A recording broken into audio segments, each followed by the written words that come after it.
Vous êtes peut-être allergique, les allergies sont multiples, elles ont différents symptômes. On va parler des traitements maintenant avec vous, professeur Frédéric Deblay. Vous êtes pneumologue et allergologue au CHU de Strasbourg. Est-ce qu'on peut guérir d'une allergie? Alors, on peut guérir d'une allergie, effectivement. C'est assez rare, mais on peut guérir d'une allergie. Il faut comprendre qu'on est allergique et on meurt allergique. Donc, effectivement, quand on a dit ça, on a dit qu'effectivement, les chances de guérison sont assez faibles. Et on a montré que lorsqu'on désensibilise des patients, par exemple au pollen, aux acariens, vous avez une petite fraction qui n'a plus jamais de symptômes.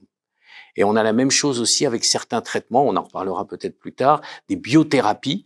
Dans les asthmes sévères, certains patients sont complètement guéris de leur asthme sévère. Et pour les allergies alimentaires, ça fonctionne aussi?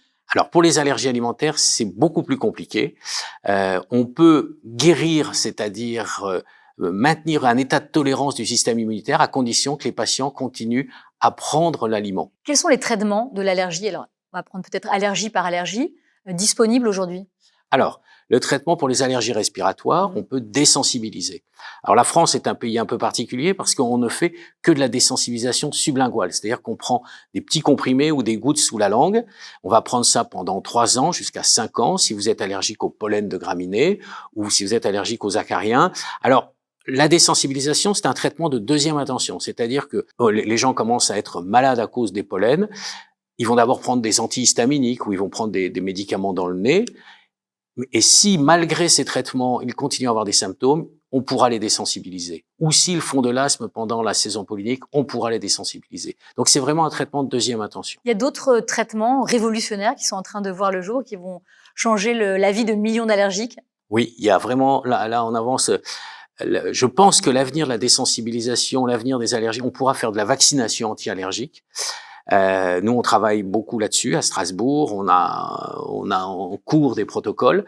Et je pense que dans les années à venir, on pourra avec des injections, une seule injection ou 4 injections par an, arriver à stabiliser, par exemple, des asthmes allergiques au chat ou peut-être des allergies au pollen de bouleau. Comment on peut prévenir des allergies? Quels sont les bons gestes à avoir? Alors, pour prévenir les allergies, il y a un peu deux façons de voir les choses. Donc, vous avez les allergènes qui se trouvent à l'intérieur de la maison, c'est-à-dire les acariens, c'est-à-dire le chat, les moisissures. Alors là, on peut se faire aider de conseillers médicaux en environnement intérieur. Donc, c'est un métier qu'on a créé maintenant il y a plus de 30 ans.